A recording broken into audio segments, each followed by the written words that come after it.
Hola, buenas tardes amigos, estamos en radioya.es y estamos en el programa Víctimas del Odio.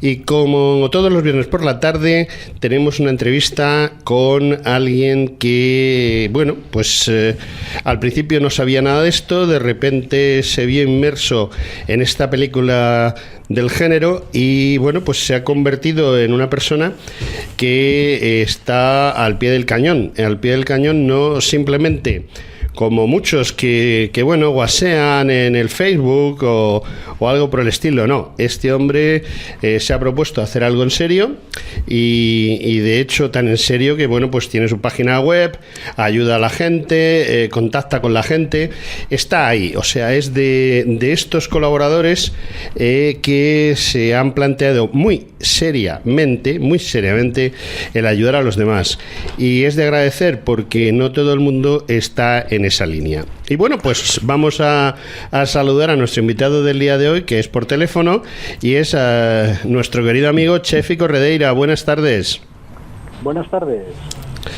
Bueno, te tenemos aquí en la distancia, es el problema de hablar por teléfono, pero bueno, no te preocupes porque somos dos entrevistadores habituados a estas cosas y el hombre del rincón, como yo le llamo a Jesús, que hoy sí está cerca del rincón, pues él es el que te va a entrevistar.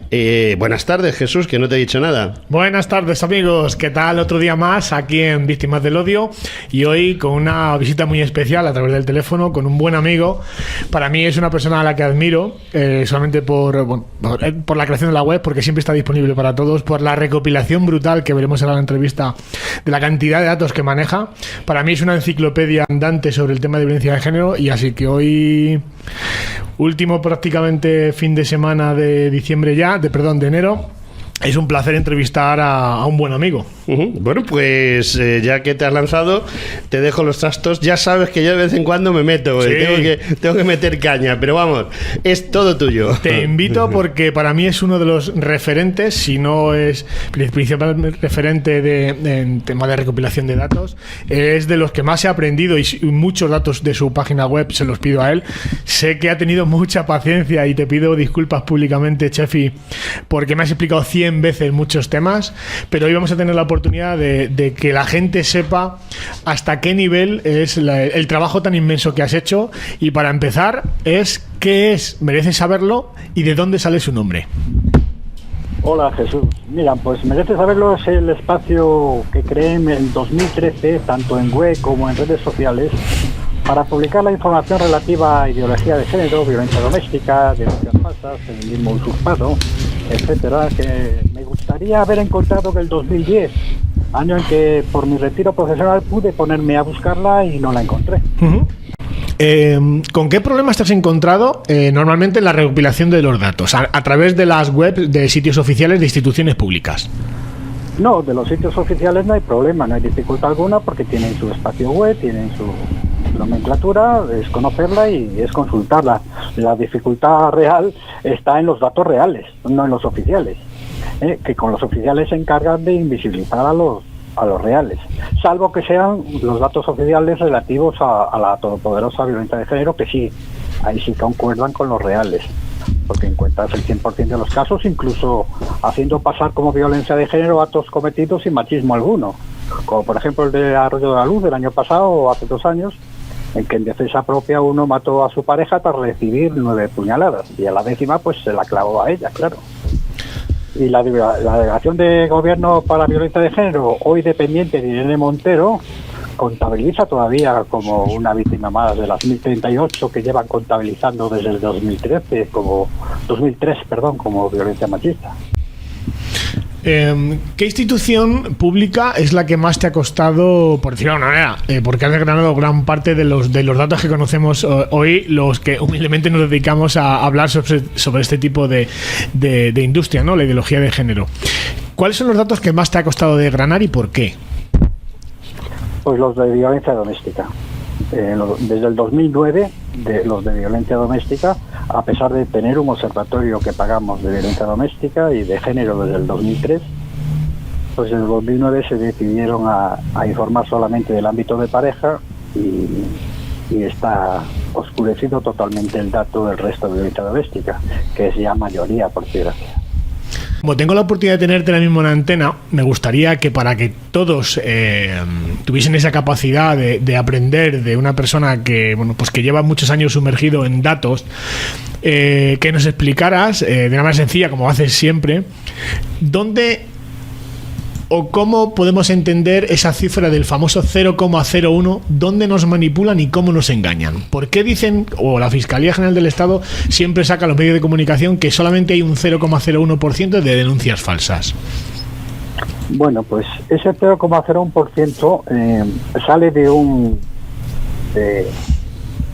informe, la memoria de Fiscalía que hacen anualmente, la publican en septiembre, cada vez que se festeja el inicio del año judicial, y ahí siempre, de toda la vida, pues tocan un montón de datos, y uno de ellos era el de retiradas de acusación que hacen los fiscales una vez llegado a juicio, sus retiradas de acusación, y que dejan de acusar, digamos, al denunciado. Y ahí dentro de ellas, pues cuando solicitan la deducción de testimonio por denuncia falsa de la denunciante. Sí. Esto lo crearon porque antes el Cuerpo General del Poder Judicial informaba solamente de las de audiencias provinciales. Era un 0,4%. Ahí no hacían un método percentual al total de las 100 y pico mil denuncias. Hacían solamente el porcentaje, y por eso daba mucho más, siendo muchas menos, eran 4 de 500, pues, pero solamente eran deducciones de testimonio dentro de lo que pasaba por audiencias provinciales. Estos, en cambio, son dentro de lo que pasa por todos lados, pero solamente si retira acusación la Fiscalía el juicio, que son más o menos unas 200, 200 arriba, 200 abajo. 200 acusaciones, perdón, retiradas de acusación del Ministerio Fiscal. Eso es decir, vamos a ver, sabemos que de las 160.000 denuncias que hay, el 70% no llegan a juicio. Efectivamente. Quiere decir que no hay retirada de acusación porque no ha habido acusación. Al no ir a juicio no hay acusación. Entonces no hay retiradas de acusación. O sea que del 70 de lo habido en el 70% de las denuncias, ahí ya no entra. Solamente entra lo que vaya a juicio. Y a juicio realmente tampoco van el otro 30%. Porque realmente solamente van un 20%, menos de un 20%, un 7% de condenados y un 11% de absueltos. Porque los otros condenados son condenados por, ¿cómo se llama? Conformidades. Por conformidad antes de ir a juicio. Entonces eso ahí tampoco tiene que retirar. Efectivamente. El fiscal dice, o aceptas esto o te acuso por... Pues acepto, entonces ya no te acuso. Entonces si ya no te acuso, ya no te tengo que retirar la acusación. Si ya no te tengo que retirar la acusación, ya no te van a tener que deducir testimonio. Efectivamente. Entonces, es un tecnicismo jurídico que a veces es difícil de entender, pero me gusta cómo lo explica Chefi, porque aunque suene muchas veces a una cosa graciosa, porque me ven a mí reírme, es un tecnicismo jurídico y una estrategia, de alguna manera procesal, que no todo el mundo está capacitado en el sentido de poder entender cuáles son las artimañas del mundo jurídico, ¿verdad? Bueno, es que el problema no es que la Fiscalía diga solamente hay un 0,01%. De hecho, Miguel Lorente, que he estado años y años, yo creo que he conseguido que leyese él un informe del Cuerpo General del Poder Judicial. No los leyó, estando él de jefe, de delegado de gobierno para la violencia de género. Del 2009 al 2011 creo que él estuvo, que le hicieron una auditoría, entonces, incluso. Yo creo que ni en aquellas las leía. Las empezó a leer en el 2011-12, cuando empezó a leerme, cuando intentaba darme zascas y yo le devolvía zascas. Ahí es cuando, al devolverle yo los zascas, él es cuando se puso a leerlos un poco. Y de hecho ahora ya reconoció hasta un 3% de denuncias falsas. Cierto que lo cuando me estaba siempre, no son más que el 0,1, no tal.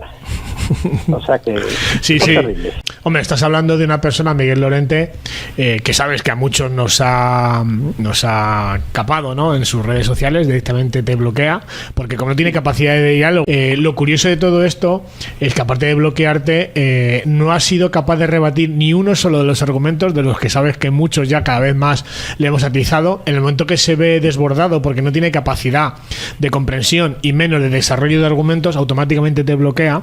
Es una cosa habitual en este tipo de gente, ¿no? El bloqueo es típico porque es lógico, porque no quiere que les envenenes, digamos, claro, en este caso, a su rebaño de ovejas. Que desanestesies a sus seguidores.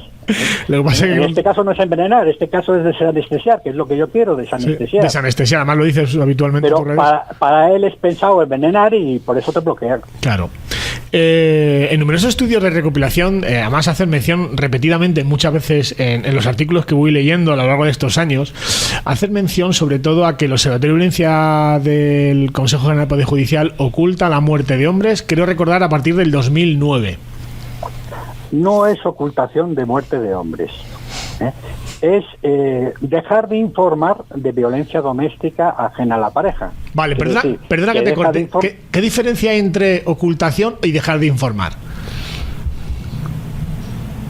Que no te lo está ocultando, sí, pero yo lo que me refiero es que tú has dicho muerte de hombres. Yo me refiero a que no es solamente muerte de hombres, es muerte de niñas, de niños, de mujeres. No es solo de mujeres. Informa, te estoy diciendo que de pareja hay hombres que mueren también, y eso lo informan sesgadamente, no tan bien como lo hacen con mujeres, pero lo informan. ¿Tú crees que detrás de ese espectacular aumento, porque ellos lo calificaban así, espectacular aumento de denuncias por maltrato de jóvenes a sus padres o a sus abuelos, al resto de la familia, está la alienación parental? Bueno, más que la alienación parental está la destrucción de la familia. Efectivamente. La destrucción de la familia que están creando está logrando estas cosas, que el hijo pase del padre, que la hija pase de la madre, y creen esos conflictos. De hecho, en la Comunidad de Madrid, si no recuerdo mal, Chefi, en el año 2012 se interpusieron cerca de 9.000 denuncias de padres denunciando los malos tratos de sus hijos. Estamos hablando del 2012 y estamos en el 2020. Sí. Supongo que, como bien habéis dicho los dos, el aumento porcentual supongo que será significativo. No conozco los datos porque la verdad... No, es que no los han dado tampoco, o sea, han hablado en general. En general. Entonces, bueno, pues sí que es verdad que alienación parental puede repercutir en algunas denuncias de las llamadas balas de plata. Ahí sí. Me encanta ese término últimamente utilizado mucho, sí. Las balas de plata son verdaderamente problemáticas. Sí, es de las peores denuncias. Yo creo que son de las más dañinas. Sí. Yo, gracias a Dios, no he vivido eso. Me interesa también una cosa, que además creo que fuiste el primero y de donde he cogido tus datos, porque aunque el estudio está hecho por el Consejo General del Poder Judicial, sí creo yo, o puedo presumir de que Chefi fue, y merece saberlo, fue la primera web que reflejó esos datos que a mí me dejaron asustado. Chefi, que ya está acostumbrado a este tipo de cosas, pues igual no le da la suficiente importancia, pero yo donde voy utilizo la web de Merece Saberlo en algunas ponencias, y me gustaría saber tu opinión como administrador de Merece Saberlo. El Consejo General del Poder Judicial llega a decir en uno de sus informes, no recuerdo si la página 93, 92, que el 33,8% de las condenas por violencia de género son solamente por la mera declaración de la denunciante, según sentencia del Tribunal Supremo o de recopilación de audiencias provinciales. Algo así es, ¿no? Sí, bueno, este dato que mencionas no lo he tratado yo, lo leerías en Absolute o algún otro, o algo así, pero yo te lo comento, yo te lo sé explicar, te lo sé razonar y te lo explico. Vale. Yo no me he metido en él por lo mismo que no me he metido en el 0,4, que es el mismo el mismo informe del Cuerpo General del Poder Judicial. Es solamente relativo a cosas que pasan por las audiencias provinciales. Ten en cuenta que por audiencias provinciales solamente pasan un 0,25% de las denuncias de violencia de género. ¿entiendes? Vale, entonces, de ese 0,25%, que son no llega a 300 casos, 300 sentencias al año, y de hecho el informe sobre 500 sentencias, el famoso informe de las 500 sentencias en 3 años, ese famoso, es ese que sacaron el 0,4 de denuncias falsas, porque hubo 2 deducciones de testimonios, y el 33% que dices de condenas por declaración de la denunciante, pues es de ahí, pero no le puedes decir, como lo has dicho, 38% es por las condenas de violencia de género. No, porque más de la mitad son porque el denunciado dijo, sí, condenarme sin juicio. Por la famosa conformidad. El 33% es solamente que han tomado como única prueba de cargo la declaración de la víctima. Efectivamente. Está admitida como única prueba de cargo, se cumplen los 3 requisitos. Sí, verosimilitud, persistencia, incriminación. Vale. Eso es. Si cumplen esos 3 requisitos, eso es una prueba de cargo. Sí. Para preservarla, porque es un tema. Solamente existe esta posibilidad en temas de violencia de género, en agresiones, para preservarlas del silencio de las 4 paredes, es lógico. Sí. Hablamos sobre temas de infanticidio, que creo que de los últimos artículos que has hecho, no sé si ha sido finales de 2019, principio de 2020, has arrojado ya las cifras de muertes de niños a manos de madres. Hasta donde yo sé, Beatriz de Vicente en La Sexta habla de los infanticidios y las cifras que arroja La Sexta en un pantallazo, dice que 7 de cada 10 niños asesinados en España son por parte de madres. Tú has arrojado el estudio que has hecho durante los últimos X años y me parece muy interesante que nos hables sobre las cifras de infanticidio en España. ¿Qué nos puedes decir? Vienen a concordar y sin desviarse de los datos oficiales, concuerdan, aunque ya no informen de ello. Vienen a concordar ese casi 70%. Que 7 de cada 10 niños muertos en el ámbito familiar son por mujeres.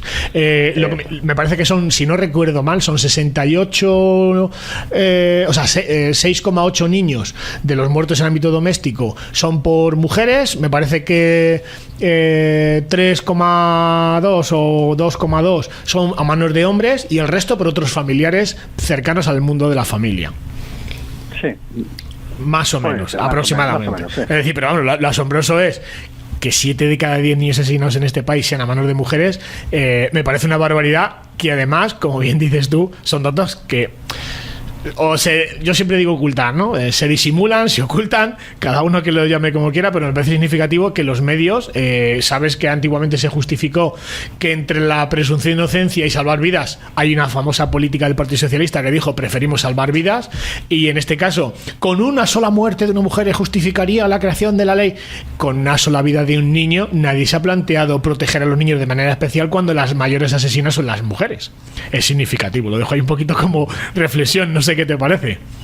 Sí, nunca se preocuparon por ello. Se ve que encontraron el filón en eso, donde saben que va a haber siempre la muerte, siempre saben que siempre va a haber 50 mujeres asesinadas por parejas. Hay 100 mujeres asesinadas al año por todo tipo de agresores. Y la mitad más o menos por sus parejas. Eso nunca ha bajado. De hecho, han bajado. Sí, han bajado. El resto de víctimas, tanto de hombres como mujeres, han bajado, salvo en las de violencia de género, que es donde invierten ellos los millones. Como nos dijo en su día José Manuel de la Ver, que es el presidente de la Asociación Barandilla, nos habló muchísimo sobre datos de suicidio y nos sorprendió con cifras como, por ejemplo, que las primeras víctimas son guardias civiles, los segundos eran psiquiatras, psicólogos, guardias civiles y policías nacionales, y luego personal sanitario. Preferentemente psiquiatras y médicos también de medicina de urgencia, pero no en cantidad, sino en proporción. Entonces, a la cifra que me refería es que de las cifras de suicidios, que luego, por lo visto, una cosa son los que se suicidan y otra cosa son los que lo intentan, que son casi 8 o 10 veces más, se nos dijo. Por cada uno que acierta, 10 lo intentan. Otros 9 o 10 lo intentan. Entonces, a donde yo voy es que de las cifras de suicidios oficiales, es decir, los 3.600 personas, de los cuales el 80% son hombres, que son los 2.600, 2.700, se nos dijo, y me parece una barbaridad, que el 71% de esos suicidios estaban vinculados a personas que estaban denunciadas, yo no hablo de denuncias falsas, que estaban involucrados en procesos de violencia de género o en procesos en los que prácticamente el procedimiento de divorcio, separación o custodia de hijos les dejaba prácticamente la indigencia. Entonces, claro, manejando esos datos, la inducción al suicidio, aunque sea por parte de la administración, porque te deja en la situación en la que te deja, me parece una barbaridad. No vamos a comparar los homicidios de mujeres asesinadas con los suicidios, pero un poco la línea, lo que yo pretendía hacer ver era eso, ¿no? Que la inducción al suicidio, aunque sea porque un juez te deje la indigencia o porque tu mujer te denuncie y te ponga una denuncia de abusos sexuales y termine suicidándote ante el rechazo social que produce eso, para mí eso sería una inducción, directa o indirecta, pero sería catalogarlo moralmente como si fuera un homicidio. Sí, bueno, pero esas no te las va a contabilizar nunca, ¿eh? Efectivamente, sí. Salvo que consigas, es como lo de las denuncias falsas oficiales, salvo que la denuncies y consigas que la condenan por ese delito, no existe. No existe. Efectivamente. Se suicidó porque quiso, tiene sus problemas como otros y ya está. Sí. Aproximadamente 1 de cada 5 personas que intervienen forense, lo que inicialmente se dice, 1 de cada 5 no suele ser al final lo que aparece al cabo de pues una semana, 15 días, porque hay que ver pues análisis, hay que hacer una serie de pruebas prospectivas. En un principio, al no tener otras pruebas, dices que claro, es un accidente. Esto es un accidente. Te lo dice el jefe de unidad, trata de que el forense vea que es un accidente, no quiere que se hable de asesinato o de homicidio o de suicidio. Entonces se tratan de desviarlo al accidente. Luego ya con más datos, con más estudios, es cuando ya te digo que es o que un compañero se chiva o algo dice algo, pues ya es cuando tal, salvo que sea muy descarado, un tío que se mete uno a bocajarra en el baño solo, que se mete y se pega un tiro en la boca, vale, pero todo lo demás vas a meterlo como accidente, como forense. Hay diferentes tipos de asesinos de violencia de género, y eso luego en las estadísticas se refleja o no. Bueno, este va a quedar reflejado como violencia de género. Como violencia de género. Sí, pero no se tiene reflejado como violencia de género. Sí, pero tú sabes también como yo. Lo que pasa es que el motivo no lo dice. No, ni el motivo hombre, ni si tenía el arma reglamentaria, sí. no había, quiere decir que no había una orden de alejamiento. Exactamente. Muy buena puntualización. Muy buena. Ni había una baja médica, porque si hay una orden de alejamiento o hay una baja médica, porque le quitamos el arma inmediatamente. Mal, le hubiesen quitado el arma. Sí. O sea, que si estaba con el arma es que no había ni baja médica ni orden de alejamiento. Efectivamente. Vamos a seguir con una pregunta también que me interesa mucho saber, que además he estado viendo esta misma mañana en la web, repito, merecesaberlo.es, es así, ¿verdad? Sí. Merecesaberlo.es, que os anima a todos a que la visitéis porque os sorprenderéis de la cantidad de datos que desconocéis como sociedad y que os ocultan los grandes medios. Me gustaría saber...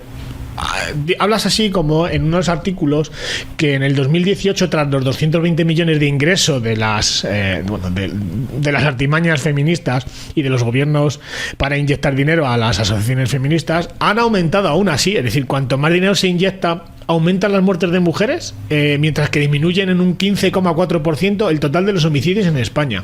Me ha resultado sumamente curioso este dato que he leído en uno de tus artículos. Sí, en diciembre pasado el INE informó de las defunciones por homicidio y dice que en el 2017 hubo casi 300 y ahora en este 2018, el último año informado, hubo 275. Quiere decir que ha disminuido un 15%. En cambio vas a las mujeres por violencia de género y ves que aumentaron de 50 a 51 o 52. Ese porcentaje que leíste ahí. Una pregunta así como que no nos escucha nadie, Chefi. ¿Indirectamente me estás diciendo que si dejamos de invertir dinero en la violencia de género disminuirían las muertes? Sí, de hecho lo demuestra. Vale. La estadística, tengo una gráfica de muertes y de inversión, como cuando llegó el PP en el 2011, creo, ellos empezaron a invertir menos en violencia de género y van disminuyendo. A partir de 2011 disminuyeron. Y luego en el 2015 volvieron a aumentar el presupuesto y ha vuelto a aumentar. Es que además es intrínsecamente o directamente proporcional. Más dinero, más muertes. Que no influye el aumento de la población, porque el aumento de la población es la misma. Menos continuo. Eso es. Vale. Es que realmente lo que están ese dinero lo que está consiguiendo, aparte de que lo empleen para otras cosas que nosotros no sepamos, es para el efecto de mitigación. Ellos, fíjate, en los últimos meses de cada año hay 2, 3 campañas, porque necesitan liquidar todo el presupuesto porque si no lo tienen que volver a y es cuando meten Estado. dinero en la publicitación de casas y es cuando llamas la hay atención una otra vez. publicitación exagerada y entonces la gente crea como una especie de efecto de imitación.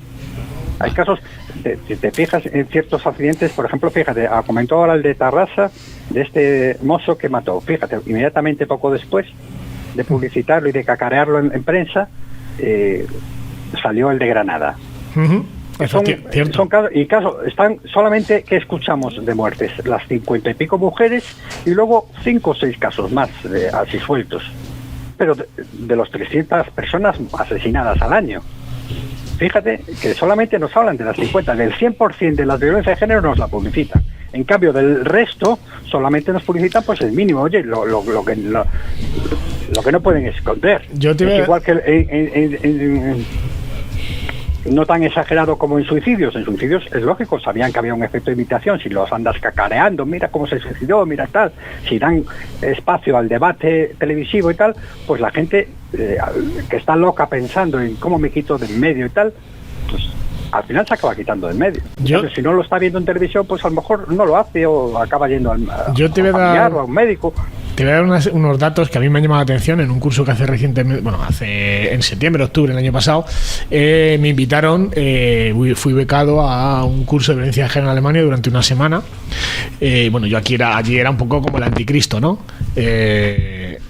Me llamó la atención que en el resto de los países de la Unión Europea no existe la violencia de género, existe la violencia doméstica. Sí que es verdad que catalogan coloquialmente violencia de género, lo que aquí se ha extraído, ¿no?, como la violencia contra las mujeres, pero institucionalmente, policialmente o administrativamente no existe la violencia de género como aquí en España.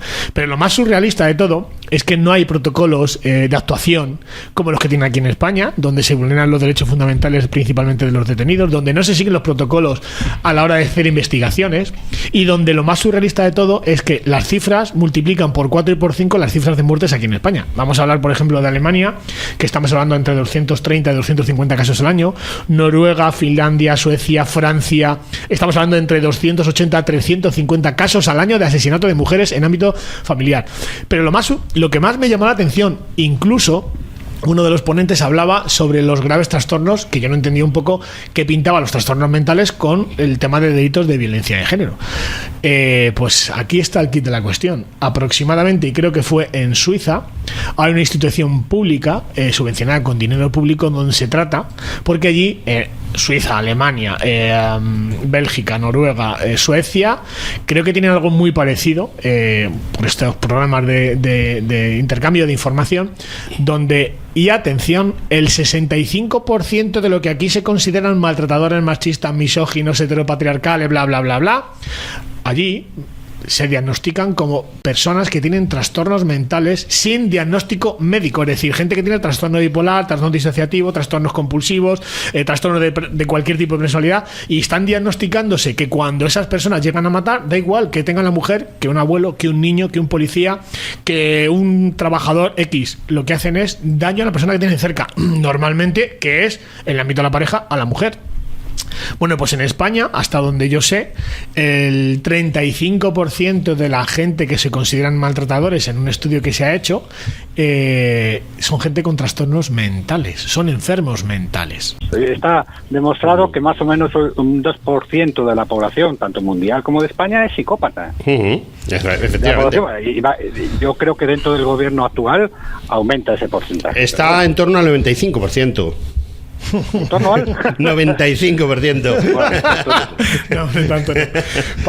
Pero no anda muy lejos, no anda muy lejos. Para ir terminando, Chefi, que es una persona muy ocupada y tampoco le quiero restar mucho tiempo, me gustaría también que nos hablara sobre algo que, bueno, pues lo que principalmente admira a Chefi y al grupo de personas con el que se trabajó en su día, en el que tuve la humilde oportunidad de trabajar un pelín, y es que me gustaría que hablaras, porque yo creo que tú lo tienes bastante más actualizado que yo en tu página web, merecesaberlo.es, el manual del hombre denunciado e indefenso ante la ley de violencia de género. ¿Por qué ese manual y qué nos podemos encontrar en ese manual que recomiendo que todo el mundo lo tenga descargado en su teléfono? Bueno, pues un día en el 2013 se nos ocurrió reunirnos a unos cuantos porque veíamos preguntas y consultas en en un grupo de Facebook que creé. En el que estoy yo contigo, soy uno de tus seguidores. Se llama 500.000 personas contra las denuncias falsas. Sí. Y entonces pues nos ocurrió desgranar algo, irlo preparando para tener ahí un guía burros y que más bien para evitar el shock de me han denunciado y que el tío no sufra las que sepa lo que se le viene 48 encima. horas que le toca dormir ahí, pues que no lo sufra tanto, que lo vea como algo más lógico. Por desgracia hay que vivirlo como como ir a comprar el pan prácticamente, ¿eh? Ahora son 400 personas al día.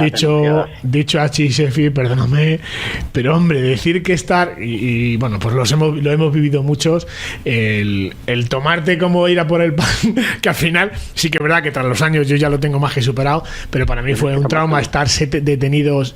Yo tuve suerte que fui poco, yo estuve 6 horas, 8 horas, pero estar 72, 48, 24 horas detenido y tomártelo con todo mi cariño, te lo digo, como ir a por el pan, sí que es verdad.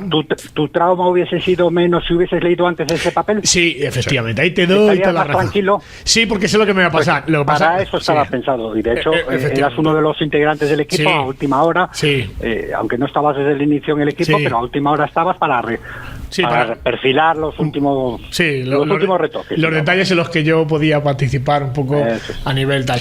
Me gustaría que, no sé si lo tienes, que nos leyera. Bueno, mira, me deja mi compañera aquí un poco. Voy a leer, con el permiso de Chefi, que lo tiene en su página web. Repito, merecesaberlo.es, Manual del hombre denunciado e indefenso ante la ley integral de violencia de género. Es un manual. Y no ha cometido violencia de género, ¿eh? Efectivamente. Solamente para los que no han cometido violencia de género. Efectivamente, lo pone aquí, además lo iba a leer. Lo tiene entre paréntesis, manual ideado solo, y además lo pone en negrita, para quienes no cometieron delito de violencia machista, y pone VG. Y pone la actualización del original que publicamos en septiembre del 2013. Entonces me gustaría leer un par de cosillas para que la gente sepa un poco de qué va esto, ¿no? Antes de ser denunciado, si sospechas que puede ser denunciado por violencia de género, si no vives con ella, evita los lugares en los que podáis coincidir.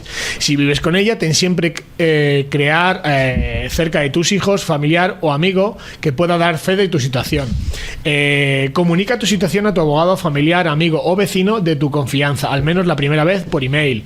Cosas como, por ejemplo, si te encuentras por la calle o estáis en la casa y te sientes amenazado, se dirige a ti gritando, provocando, etcétera, graba todo o busca un bar para que la gente tenga cámara, para que haya un sitio donde tengas cámaras de seguridad.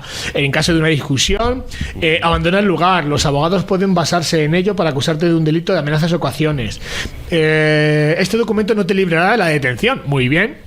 Si ella denuncia posteriormente, pero la policía ya está a la alerta de tu situación. Serás mejor tratado y de cara al procedimiento rápido o juicio será una prueba más para los fines espurios que han llevado a tu denuncia. Y en fin, sigue una serie de puntos, como ten siempre a mano, por ejemplo, el DNI, el libro de familia, tarjetas médicas, contrato de compraventa del arrendamiento de la vivienda, juego de llaves del domicilio, juego de ropa para ti y tus hijos, teléfono móvil, sistemas de grabación, una agenda de teléfonos en las que debes incluir los teléfonos de amistades y familiares que puedan apoyarte, denuncias e informes médicos de agresiones anteriores si los hubiera, dinero en efectivo, tarjeta de crédito, copia de documentos de los colegios de los niños y, por ejemplo, otra cosa, como copia de todas las fotos de la familia, saca una copia del original de todas.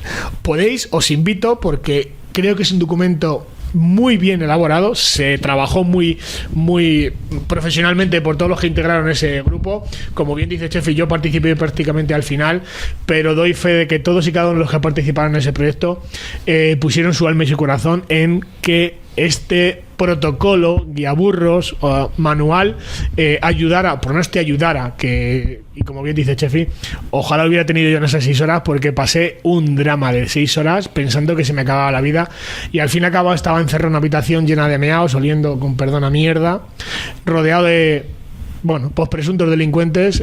Fue la peor pesadilla que puede uno sufrir en su vida, y seguramente si hubiera tenido esto en la mano igual hubiera sufrido menos y no me pegué el sofocón que me pegué. Si nos puedes aportar algo sobre este manual, Chefi. Sí, porque el mayor sufrimiento es el psicológico. Realmente todas las personas, pero un hombre está preparado para eso, y más un hombre como tú, que hizo la infantería marina, coño.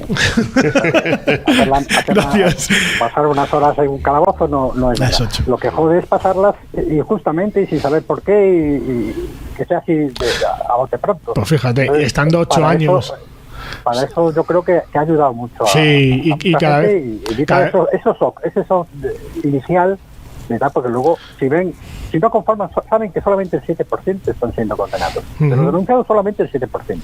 Si conforman, el 20-21%.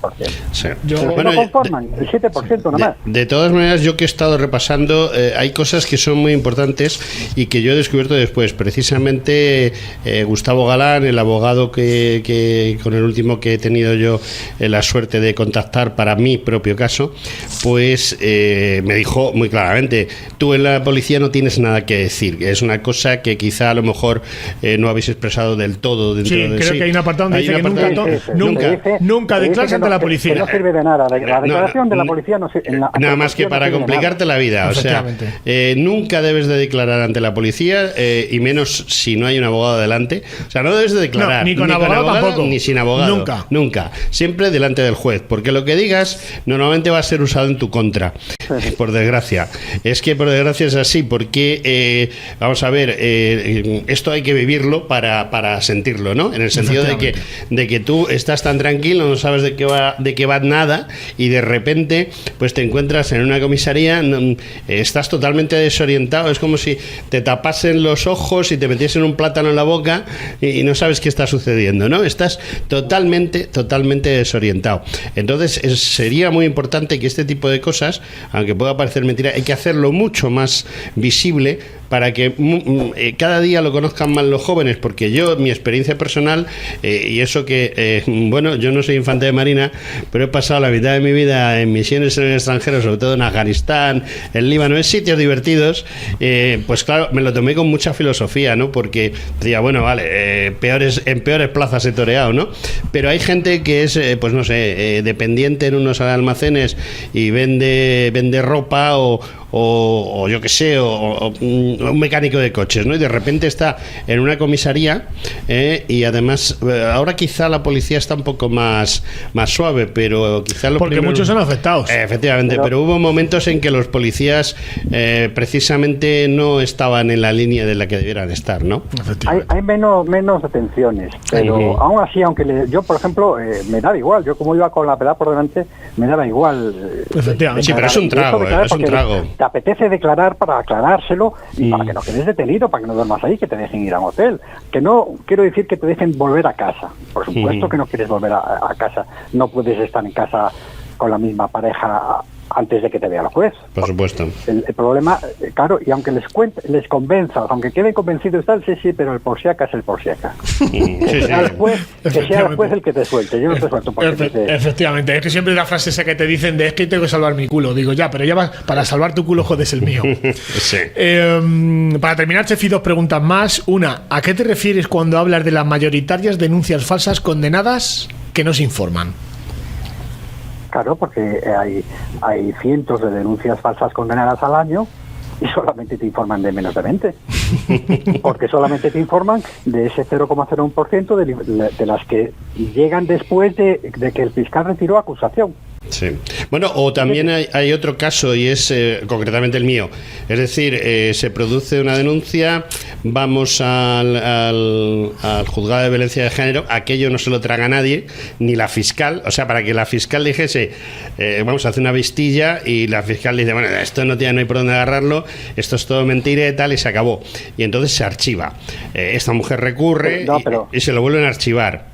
Pero esas son las otras mayoritarias. Esas son las decenas de miles que no hablamos. Bueno, pues de las que no se investigan. Yo lo que hice fue... Aquí estamos hablando de las condenadas. Ya, pero ahora te digo yo la segunda parte, que es a donde voy. Yo sí denuncié inmediatamente. O sea, le dije a mi abogado, oye, vamos a denunciar por de falsa denuncia a esta señora.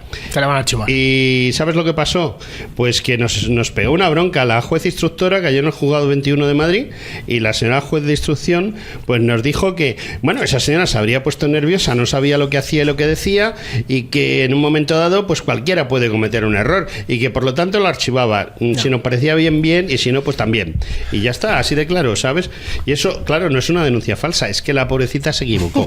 Es que si no la estás dejando mal a ella, a la jueza, quedaría mal. Dice, hostia, donde yo no deduje testimonio, al final un juez condenó por denuncia falsa porque alguien demandó. Sí.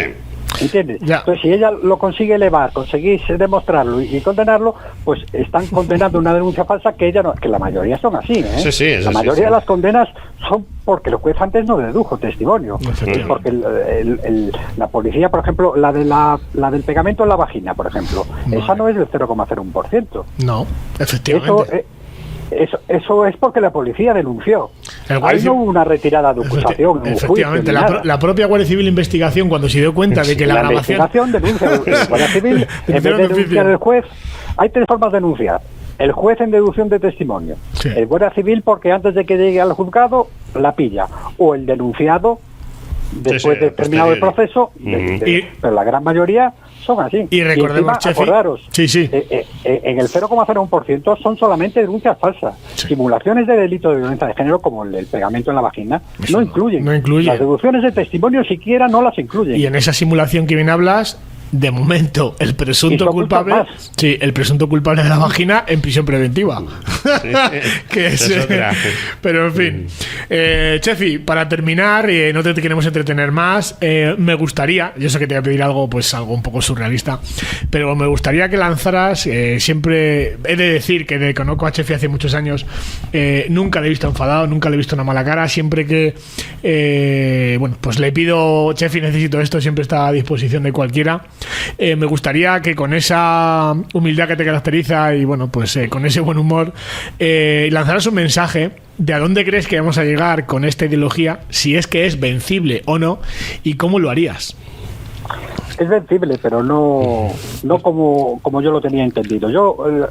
Mi idea era convencer a la gente, como el feminismo, las usurpadoras del feminismo consiguieron convencer a la gente de tanto votantes como directores de políticos, los convencieron y los incrustaron en los partidos políticos, en los medios de comunicación. Yo pretendía eso, pero no sirve de nada convencer a la gente. Aunque convenzas a alguien, no va a cambiar el voto, porque prefiere quedarse con todo lo demás. El pastel es muy grande. Lo que hay que hacer es cambiar los asientos. Y de hecho, se va consiguiendo. Hombre, poquito a poco, cada vez más políticos arriesgan su vida profesional en el mundo de la política para defender algo que llevamos muchos luchando por esto, y es que la igualdad, no solamente en el artículo 14 de la Constitución, que se ha vulnerado ya, explotado y ya no existe ningún trozo, ni un trocito del artículo 14 de la Constitución, desde que se aprobó esta ley, que como bien decía don Jorge Rodríguez Zapata, magistrado del Tribunal Constitucional, esta ley hace los sueños de Medger, que es un jurista alemán de la Alemania nazi, que diferenciaba el derecho penal entre los judíos y los alemanes. Es decir, ya tenemos en España la instauración desde el 2004, como bien sabes, del derecho penal de autor. Pero sí que es verdad que cada vez más gente, aunque Augunto, vuelvo a repetir, y no es una cosa que me sienta glorificado por ello, nos cueste incluso el cuello, agarrones, amenazas y demás, creo que la sociedad se está haciendo consciente, y prueba de ello es la campaña que gracias a Chefi me ha permitido volcar durante estos años, ¿no? Las campañas y vídeos que he ido haciendo, especialmente esta campaña que hicimos de 100 mujeres contra la ideología de género. Cada vez más personas, el mundo civil, la sociedad civil en general, se está dando cuenta de que lo que está trayendo la ideología de género, o en este caso la violencia de género, no solamente es la no protección de víctimas reales mujeres, sino la desprotección del resto de la sociedad en el ámbito del maltrato. Entonces, yo creo que Chefi, en la línea que estás haciendo, creo que estás haciendo una grandísima labor social, y yo quería, rendirte un humilde homenaje desde Radio Ya, Víctimas del Odio y Malos Tratos Falsos TV, porque llevan muchísimos años dedicándole cientos de horas, y yo sé lo que es eso ahora cuando te pones a editar y te tiras en un vídeo 4, 5, 6 y 10 horas editando. Muchas veces me acuerdo de Chefi y digo, este hombre, viendo estadísticas, libros, datos, URLs y demás, analizándolo y plasmándolo en informes, madre mía, no solamente en el tema de la vista, que a mí me ha llegado la presbicia antes de lo que yo pensaba, sino la cantidad de horas que te quitas de vida personal para dedicarte a los demás. Y humildemente esto era un pequeño homenaje hacia ti, hacia Mereces Saberlo, por la gran labor que hace social, que yo creo que la gente todavía no es consciente de lo que supone ofrecer artículos tan buenos y magistrales como los que haces. Así que desde mi humilde posición, Chefi, mil gracias de todo corazón, el abrazo de un admirador tuyo. ¿Y algo que quieras decir? Pues muchas gracias, e igualmente, ¿no? Y digo lo mismo hacia ti, que mis felicitaciones y agradecimientos por tu labor. Pues muchísimas gracias, Chefi. Te despide mi compi José Antonio. Un fuerte abrazo y espero seguir comprobando día a día esos artículos tan buenos que haces, esos estudios, porque os recomiendo, repito, merecesaberlo.es. Es una página web magistral donde podéis encontrar muchísima información sobre estadísticas no manipuladas y datos contrastados de lo que Chefi Corredoira nos ofrece desde hace ya muchos años. Bueno, Chefi, que en fin, aunque yo me haya metido más de lo normal, normalmente no me meto tanto, pero bueno, es un tema muy importante. Yo sí te sigo también, yo soy un seguidor tuyo y creo que las personas como tú son las que ayudan a que gente que no se espera en un momento dado que le caiga esto encima, pues tus consejos y lo que tú comentas en tu página, pues puede ser que haya ayudado a más de una a sobrellevar esto. También mi homenaje para ti y bueno, pues despedirte y a ver si podemos hablar otro día. ¿Te animas, no? Muchas gracias, igualmente, por supuesto, cuando queráis. Aquí me tenéis. Bueno, pues Chefi, muchísimas gracias. Y a nuestros oyentes y televidentes, pues junto con Jesús, decirles hasta la semana que viene. Fuerza y honor, amigos. Venga, hasta luego. Adiós.